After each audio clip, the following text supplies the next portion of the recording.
My name is Renata. And for 34 years, I was the family's best-kept secret, not because I was shameful but because I was useful. The kind of useful that happens quietly in the background, without applause. The kind of useful that never gets a toast at dinner, never gets a tearful speech at a wedding, never gets her name embroidered on anything. My sister Valentina, however, she got everything embroidered. Let me set the scene for you because context is everything. Our family, the Morettis, first-generation Italian-Americans from a small suburb of Cleveland, ran on a very specific economy. My parents, Giulia and Enzo Moretti, were the kind of people who believed that love was expressed through sacrifice, and sacrifice meant that the children closest to them sacrificed the most. In theory, that love was supposed to flow back. In practice, it flowed in one direction only, toward Valentina. Valentina was 3 years younger than me, and from the moment she was born with a full head of dark curls and enormous brown eyes, the trajectory of our household shifted permanently. She was luminous in a way that made rooms reorganize themselves around her. I was the elder daughter, quieter, studious, the one who got good grades and didn't cause scenes. My parents loved me, I'm certain of that. But Valentina dazzled them, and there is a critical difference between being loved and being dazzling that I would spend most of my adult life learning. By the time I was in my late 20s, the division of labor in our family had calcified into something almost institutional. I was the one who handled the difficult phone calls, the insurance disputes, the hospital billing offices, the tax complications my father somehow managed to create every single year. I was the one who drove my mother to her rheumatology appointments when her hands were too swollen to grip a steering wheel.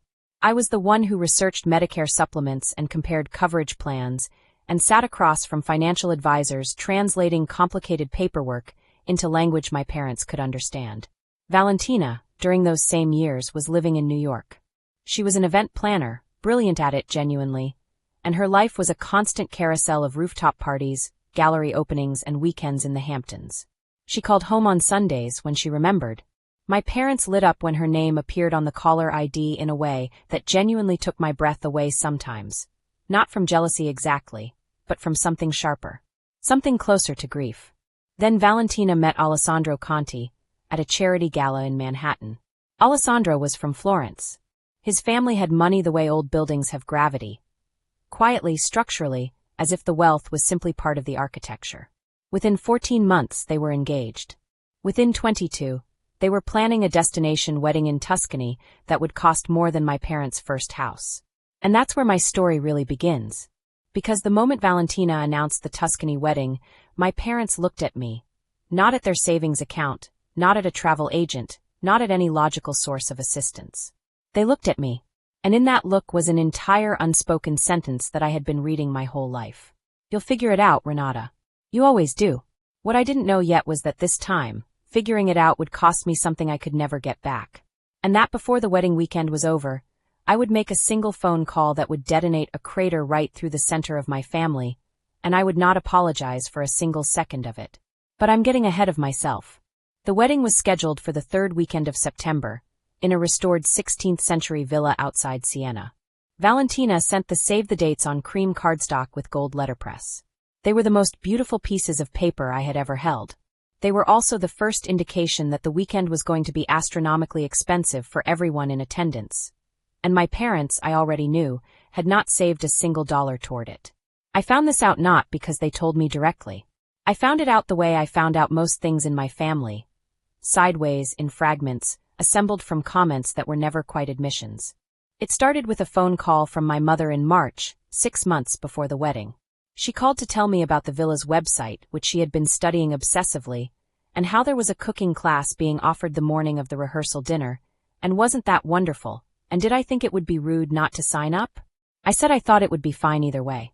Then she paused, that particular pause I had learned to recognize over decades, the one that meant the real conversation was about to begin, and she said, "Renata, you know your father and I have been looking at flights." I waited. "They're very expensive," she said. "International flights." "You know." I knew. "And the hotel that Valentina's assistant recommended, the one in the village, it's 5 nights minimum and the rate she sent us is..." Another pause. "Well, it's a lot." I asked her what the number was. She told me. The silence that followed belonged entirely to me, and I used it to do rapid mental arithmetic while staring at the wall of my apartment in Columbus, where I worked as a hospital administrator and lived a very organized, carefully budgeted life that I had constructed specifically because I had grown up watching money anxiety destroy my parents' peace of mind every single month. I was wondering, my mother said into the silence, if you might be able to help, just with the flights, maybe, or the hotel. Whatever you can manage. Whatever I could manage. As though the ask were small. As though I hadn't already bought her a new water heater 2 years ago and covered my father's car repair the winter before that. I didn't say any of this. What I said was, let me look at the numbers and call you back. What I should have said, what I wish, with every cell in my body, I had said, was something very different. But I had 34 years of conditioning working against me, and conditioning is a remarkably efficient silencer. I called back 2 days later with a plan. I would cover the flights for both my parents, round-trip business class, because my mother's arthritis made long flights genuinely painful, and I was not willing to feel guilty about her suffering for 11 hours over the Atlantic. I would cover 3 of the 5 hotel nights. The remaining 2 nights, and all their incidental expenses would need to come from them. My mother thanked me in a way that almost sounded like she'd expected more. But here's what I hadn't yet discovered. The detail that was sitting just underneath the surface of that conversation like a stone beneath shallow water, waiting for me to step on it. My parents hadn't just asked me for help with their expenses. They had also, quietly and without mentioning it to me, asked Valentina if the wedding budget could accommodate their costs entirely. Valentina had said yes. And then, 3 weeks later, she had quietly changed her answer to no. Something about Alessandro's family contributing more than expected and the allocation shifting. And she had not told my parents about the change directly. She had simply stopped responding to their emails about it and assumed, apparently, that they would find another solution. The solution, as always, was me. I didn't find this out until I was standing in the Florence airport with my rolling suitcase and my carefully printed itinerary, waiting for my parents' flight to land from their connection in Dublin. When they came through the arrival's door, my mother's face did something complicated when she saw me. Relief and guilt braided together in an expression I recognized from childhood, and she hugged me for a long time without saying anything. My father shook my hand and then patted my shoulder and said, "Good girl, Renata. Good girl." I was 34 years old, and I had just spent $11,000 getting them to a wedding in Italy. And I was being patted on the shoulder like a golden retriever who had fetched a tennis ball. I smiled. I loaded their luggage into the rental car I had also arranged. I drove them through the Tuscan countryside as the late afternoon light turned everything amber and ancient and heartbreakingly beautiful. And I said nothing. But that night, in my room at the hotel, I found something on my phone that made me sit very still for a very long time. Something that changed the entire frame of the weekend I thought I was walking into. I found it by accident. Valentina had added me to a family group chat months earlier. One of those sprawling threads that includes aunts, cousins, family friends, people whose relationship to you requires explanation. I had mostly muted it because the volume was relentless. But that night in my hotel room, I unmuted it to see if there were logistics I needed to know about the next day's schedule. I scrolled up. I'm not sure why I scrolled up, some instinct, some small uncomfortable itch. I scrolled back about 3 weeks, to a thread I hadn't read, and I found a conversation between Valentina and our cousin Francesca that had been accidentally posted to the main group instead of a private message. Neither of them had noticed. I read it twice. Then I put my phone face down on the bed and stared at the ceiling for 4 minutes. I know because I watched the clock on the nightstand, before I picked it up and read it a 3rd time to make sure I had understood it correctly. The conversation was about me. Francesca had apparently texted Valentina, asking whether it was true that I was covering the parents' trip. Valentina had responded, and I am going to be precise here because precision matters, she had responded. Yes, Rennie's handling it. She loves this stuff honestly, it makes her feel important. It's basically her whole personality at this point, lol. Francesca had sent back a laughing emoji. Valentina had added, I feel a little bad, but also she literally has no husband, no kids, nothing else going on. What else is she going to spend her money on? At least this way it's going to something nice. I want to be honest about what happened inside me when I read that. It wasn't explosive. It wasn't the hot, clarifying rush of anger that you see in movies. It was something quieter and more structural, like watching a load-bearing wall crack. Not collapse. Just crack. A sound you can't unhear, announcing damage that was already there. I had no husband. That was true. I had chosen, carefully and deliberately, not to prioritize a relationship during my 30s because I was building a career, and because every serious relationship I'd attempted had eventually buckled under the weight of my family obligations. Men didn't love competing with parents who called at 11 at night because they couldn't figure out their Medicare portal. I had no kids. Also true. But I had a life. I had friends. I had a book club that met every third Thursday, and a running habit, and a small but deeply loved collection of houseplants, and a job I was genuinely good at, and a savings account I had built from nothing over 10 years of careful choices. None of that was nothing. I sat with the cracked wall feeling for a long time. Then I made a decision. Not a dramatic decision, not yet. Just a small, quiet recalibration. The kind you make when you realize that the game you've been playing has different rules than you were told. I was going to get through this wedding weekend. I was going to smile at the rehearsal dinner, and wear the correct dress to the ceremony and hug Valentina, and say the right things and dance at the reception. And then I was going to make a phone call. I didn't know yet exactly who I was going to call. But I knew, with a certainty that settled into my bones like the Tuscan cold coming through the old window of my hotel room, that after this weekend, something was going to change permanently. I just didn't know yet how permanent. The rehearsal dinner was held in the villa's courtyard, under strings of warm lights, with long wooden tables set with terracotta plates and small votives, and so many candles that the whole space shimmered. It was, objectively, one of the most beautiful settings I had ever been inside. I kept finding myself stopping mid-step to just look at it. Valentina was incandescent. That's the only word. She moved through the courtyard in a white sundress with her dark hair loose, Alessandro's hand at the small of her back, laughing that laugh she had. The one that made people lean toward her involuntarily, like sunflowers. His family was warm and enormous and loud in the best possible way, a cascade of contis ranging from a grandmother in her 90s who spoke no English, but patted my cheek approvingly, to a cluster of male cousins who were aggressively handsome and seemed to find everything hilarious.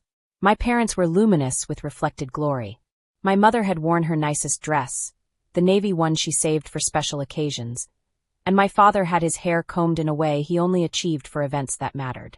They were seated near the head of the table, at Valentina's insistence, and they basked in it the way people bask who have been waiting their whole lives for exactly this moment. I was happy for them. I want to be clear about that. Underneath everything, underneath the cracked wall and the group chat and the accumulated weight of 34 years of being the capable one, I was genuinely happy to see my parents seated at that beautiful table in Tuscany, surrounded by candlelight and the smell of cypress and someone else's extraordinary wine. That happiness lasted until the toasts. There were many toasts. Alessandro's father gave a long, funny, moving speech in Italian that was translated in pieces by a cousin. His mother cried. Several friends of the couple spoke. And then it was my father's turn. He'd been asked to say something as the father of the bride, which had pleased him enormously. My father stood up. He is a compact man, my father, with thick gray hair and the kind of weathered handsomeness that comes from decades of working outdoors. He tapped his glass and the courtyard quieted, and he began to speak. He talked about Valentina's birth. He talked about watching her grow up. He talked about her stubbornness and her brilliance, and the way she had always known exactly what she wanted and found a way to get it. He talked about Alessandro, and what a fine man he seemed to be, and how he trusted him with his daughter's extraordinary heart. He talked for 7 minutes. I counted. Then he raised his glass and said, "To my daughter Valentina, our greatest joy, our greatest pride. Everything we did for her." The courtyard applauded. And I sat at my seat on the long wooden bench, third from the end, next to a Conti cousin named Matteo who didn't speak much English, and I held my wine glass and I smiled. Everything we did for her. I thought about the $11,000. I thought about the water heater. I thought about the car repair. I thought about 11 years of Sunday phone calls that began with whatever they needed and ended when the need was addressed.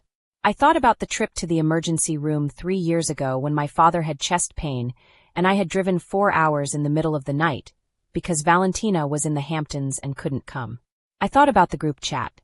She loves this stuff. It's basically her whole personality. What else is she going to spend her money on? I smiled through the rest of the toasts. I ate the beautiful food. I complimented the wine. I hugged Valentina good night and told her the dinner was perfect, because it was. But walking back to my room across the cobblestone path, alone under an Italian sky ridiculous with stars, I took out my phone and I opened my contacts. I scrolled to a name I hadn't called in 8 months. My therapist, Dr. Okafor. Not to call her, it was late. But I opened her contact and I held it. Because I needed to see a name that represented, concretely, the version of myself I had been slowly building in the privacy of my own life. The version who had been learning, session by careful session, that the things I did out of fear and conditioning were not the same as the things I did out of love. I needed to remember, standing under those stars, which version of myself was going to walk into tomorrow. What I didn't know yet was that tomorrow would make the decision for me. The wedding was at 4 p.m, in the villa's chapel, a small stone building draped in wisteria that looked like something painted by someone trying to prove God existed. The ceremony was planned for an hour, cocktails in the garden, dinner in the main hall. I woke at 7, which gave me 9 hours of buffer before I needed to be dressed and seated. My phone rang at 7:12. My mother. I answered because I always answered. Because 34 years of conditioning doesn't dissolve overnight, even when you've been lying awake since 5 a.m. cataloging its damage. Renata, she said, and her voice had that particular texture, slightly breathless, slightly apologetic, already braced for a refusal, that I had learned to dread. I need to ask you something and I need you not to get upset. Those words. Those exact words. The pre-apology apology that was never really an apology, just a request that I absorb whatever was coming without making it difficult for the asker. What is it, Mama? She explained it in pieces. Alessandro's family was gifting the couple a significant sum of money as a wedding present. This was Italian tradition, she explained, as though I didn't know. And she and my father had been planning to give Valentina a check as well. But there was a problem with the amount they'd planned. It wasn't, my mother felt, enough. Not next to what the Connie family was giving. Not in a way that would embarrass her. She had arrived at a new number. A number that was, I noticed, almost exactly what remained in my parents' savings account, which I knew the contents of because I helped them manage it. If we give her everything, we'll be fine, my mother said. But then we won't have the cushion for the car insurance renewal in November, and your father's. She stopped. You want me to cover the car insurance, I said. Silence. Mama, I said very carefully, you want me to give you money so that you can give it to Valentina as a gift, so that the gift looks bigger at the wedding. More silence. And then quietly. It's her wedding day, Renata. We don't want her to feel. Stop, I said. That single word sat in the phone call like a stone dropped into still water. My mother stopped. I had never said that to her before. Not like that. Not with that particular weight behind it. We had argued before, negotiated, maneuvered. But I had never simply said stop in a voice that meant I am no longer participating in this particular dynamic, and I need a moment to decide what comes next. I told her I would call her back in an hour. I hung up the phone and I sat on the edge of my beautiful Italian hotel bed, and I did something I had not done in a very long time. I did absolutely nothing. For 20 full minutes. I just sat there. Then I picked up my phone. I did not call my mother back. I called someone else entirely. Someone whose number I had programmed into my phone 6 months ago, and never used. Someone who did not know me as the reliable Moretti daughter, the one who figured things out, the one with no husband and no kids and nothing better to do with her money. I pressed call. It rang 3 times. And when the voice on the other end answered, I said 7 words that I had been practicing, unknowingly, for over a decade. I need to change the arrangement. Permanently. If you're still watching right now, you're exactly the kind of viewer I love. Subscribe so I can keep giving you stories that touch your heart. Hit that bell so you never miss what happens next. Her name was Patricia Hensley, and she was the estate attorney I had consulted 6 months ago after a conversation with Dr. Okafor, where I had finally, out loud, said the thing I had been circling for years. I am functionally supporting my parents, and I have never formalized any of it, never protected myself legally, never established what I am and am not responsible for, and I am terrified of what happens when the asks get larger than I can manage. Dr. Okafor had not told me to call an attorney. She had simply asked what it would feel like to have a clear boundary, documented and real. And I had said, to my own surprise, safe. I had said it would feel like safety. So I had called Patricia Hensley. We had had one consultation, 2 hours, during which I had explained the entire architecture of my family's financial dynamics in a voice I kept having to steady. Patricia had listened without judgment, asked precise questions, and at the end of the meeting had said, with a directness I found almost physically relieving, "You are not obligated. You have made yourself feel obligated. Those are different things, and we can help you build structures that reflect the difference." I had thanked her and gone home and done nothing. Because I wasn't ready. Because I was still hoping something would shift on its own. But sitting on that hotel bed in Tuscany, I was ready. Patricia answered on the third ring despite the time difference. She had an international contact number that I'd never used. And she was professional and calm and completely unsurprised by my call. When I finished explaining the situation, she said, "Tell me what you want the new arrangement to look like." And I told her. I wanted to establish a formal family support structure. A trust account, limited, with a defined annual cap on what I would contribute to my parents' needs.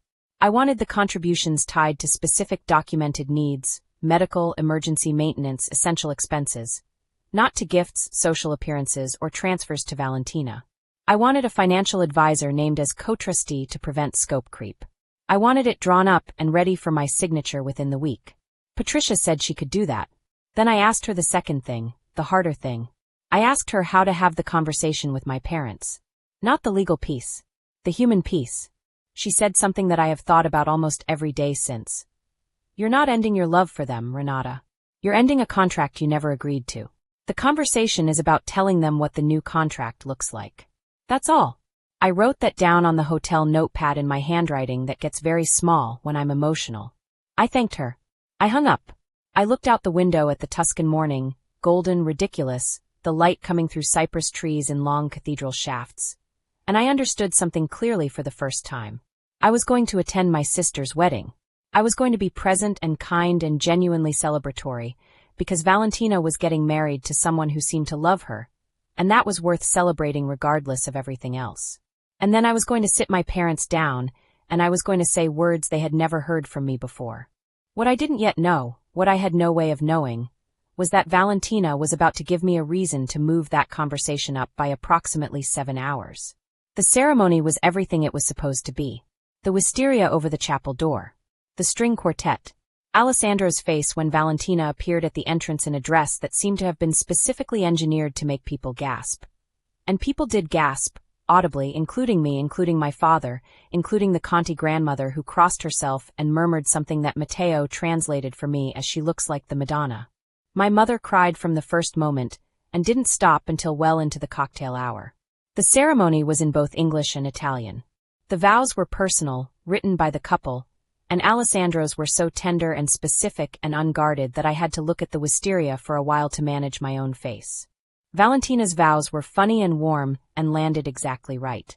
The officiant, a friend of Alessandro's family who was also, somehow, an ordained minister, spoke about partnership, about choosing someone every day, not just once, about the courage it takes to build a life with another person. I sat in the second row, next to my parents, and I thought about courage. The reception was in the main villa, and it began beautifully. Cocktails on the terrace with the Siena Hills going purple and pink in the late afternoon light. My father danced with my mother in a way that reminded me why they had lasted 40 years. I drank excellent Chianti and ate bruschetta, and talked to Matteo's wife Elena, who turned out to be an emergency medicine physician and absolutely fascinating. The trouble began just after dinner, during the open dancing. Valentina found me at the edge of the dance floor. She was flushed and happy, champagne in hand, and she pulled me into a hug that was genuine. Valentina's hugs always were. This was never the question. She smelled like roses and expensive perfume, and she said into my ear, "I'm so glad you're here, Rennie. You made this possible, you know. Mama and Papa being here. That was you." I said, "I know." And then she pulled back and looked at me with that particular expression, affectionate, slightly unfocused from the champagne, and she said, "I always knew you'd be the one to hold everything together. You're just built for it. It's your thing." I looked at my sister, at her beautiful face, at the roses woven into her hair, at the happiness she was standing inside of, this specific happiness that she had built with her own luminous, dazzling, fully inhabited life. And I thought about the group chat. What else is she going to spend her money on? It's basically her whole personality. She loves this stuff.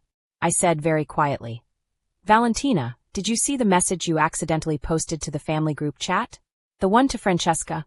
The change in her face was microscopic and total. She knew immediately what I was talking about. The champagne flush shifted into something more cautious. She opened her mouth. Closed it. "Rennie, it's your wedding day," I said. "So we're not going to talk about it right now. But I need you to know that I saw it. And I need you to know that I've been thinking about it since I read it. She swallowed. I didn't mean. I know you didn't mean for me to see it, I said. That's actually sort of the point. Then I smiled at her, a real smile, complicated but real. And I squeezed her hand and I said, go back to your husband. I mean that. Go be with Alessandro. We'll talk later. But Valentina, we will talk. She nodded. Her eyes were very bright. She went back to the dance floor. I turned around and walked directly to where my parents were sitting, because a decision had just made itself inside me with a completeness that didn't leave room for delay. I asked my parents to take a walk with me.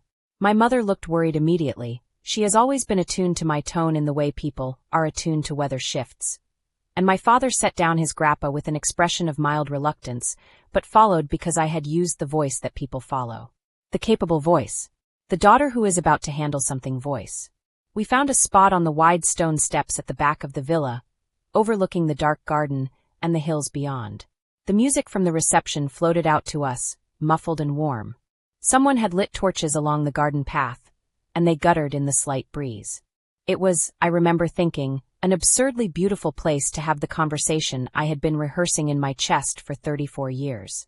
I sat down on the steps. My parents sat on either side of me, like they had when I was small, and we would sit on our front porch in Cleveland on summer evenings. I took one breath. Then I started. I told them that I loved them. I said this first, and I said it plainly because I needed it to be the foundation of everything that followed, not the caveat. I loved them. That was not in question. I told them that I had been carrying the weight of their financial anxieties for 11 years. Not because they had asked me to, not always explicitly, but because I had learned, early and thoroughly, that being needed was the closest thing to being seen that I could reliably access in our family. And I had built a whole identity around being the one who could be counted on. My mother's hands, with their swollen arthritic knuckles, folded and unfolded in her lap. I told them about the call I had made that morning. About Patricia Hensley. About the trust. About the cap, the defined parameters, the specific categories of support I was willing to provide going forward. My father's face moved through several expressions. The first was confusion. The second was something close to affront. The third, and this one surprised me, was something that looked almost like relief, complicated and ashamed, but there at the edges.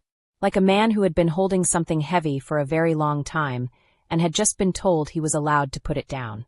My mother said, "You make it sound like a business arrangement." "No," I said.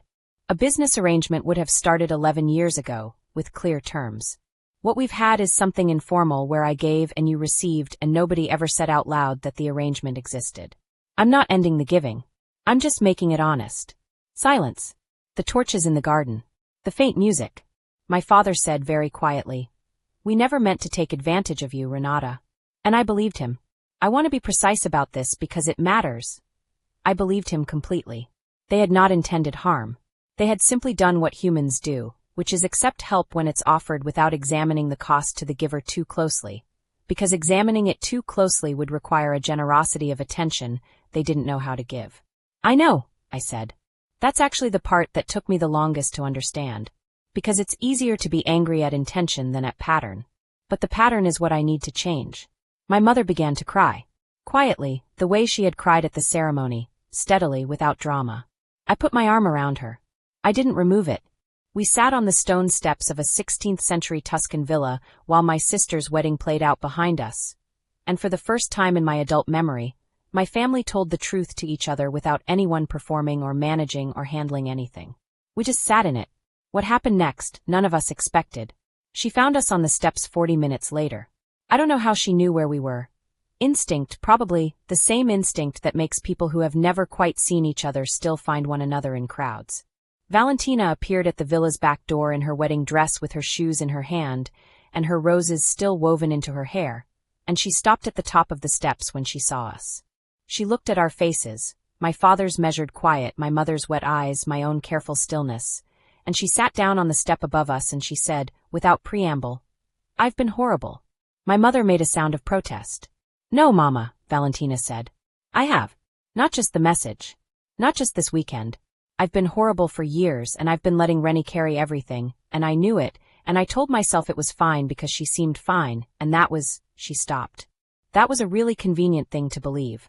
The thing about Valentina, the complicated, irreducible truth of her, is that when she is present, she is fully present. The same quality that made her dazzling made her capable of a reckoning like this, real, undefended, without escape hatch. She looked at me. How much have you spent? Total. Do you know? I knew. I had a spreadsheet. Of course I had a spreadsheet. I told her the number. The silence that followed was the longest of the evening. My father made a sound I had never heard from him before. Small, compressed. And then Valentina said the thing I had not expected. The thing that moved the entire evening onto ground I hadn't mapped. Alessandro and I talked about this, she said. Before the wedding. Not the specifics, I didn't know the specifics. But I told him I was worried that our family ran on Renata's back, and he said I should do something about it rather than just worry. She took a breath. So we want to pay you back. I stared at her. Not all at once. But we've talked about an amount per year, for the next several years, until it's covered. Alessandro has already agreed. His family doesn't need any wedding money from us, they were going to give it anyway. So our gift from them we want to direct it toward, she gestured, a gesture that encompassed the whole evening, the steps, the 11 years, toward making this right. My mother had stopped crying. She was looking at Valentina with an expression I didn't have a word for. My father put his face in his hands for a moment. Not dramatically. Just a man encountering an accounting he hadn't expected to face. I looked at my sister. At her roses and her bare feet on the stone steps and her wet eyes. I thought about what she was worth. Not the money, not the dazzle, just her, the person I had grown up beside. The person I had lost gradually, to a dynamic neither of us had been equipped to name. I said, I don't need the money. Keep it. Rennie. What I need, I said, is different from what I've been getting. And I think I've finally figured out how to ask for it. She waited. I need you to see me, I said. Not as the capable one. Not as the one who handles things. Just me. That's what I need. Valentina came down 2 steps and put her arms around me in her wedding dress, and I could feel the bones of her, and the warmth of her, and the careful way she held on, like someone who was finally paying attention. My parents, on either side of us, sat with their hands in their laps and the garden torches flickering in the dark, and nobody said anything for a long time. And the silence was not empty. It was the fullest kind of silence, the kind that only exists after the right words have finally been said. But the story isn't over. Because the next morning, when the soft Tuscan light came through my hotel curtains, I woke up to 3 things waiting for me. A text from Dr. Okafor, a missed call from Patricia Hensley, and a message from my mother that was only 4 words long. 4 words that made me set my phone down and laugh, not bitterly, not painfully, but with something bright and free moving through my chest, because they were the 4 words I had been waiting my entire life to receive. The text from Dr. Okafor said, "Thinking of you this weekend. You know where I am."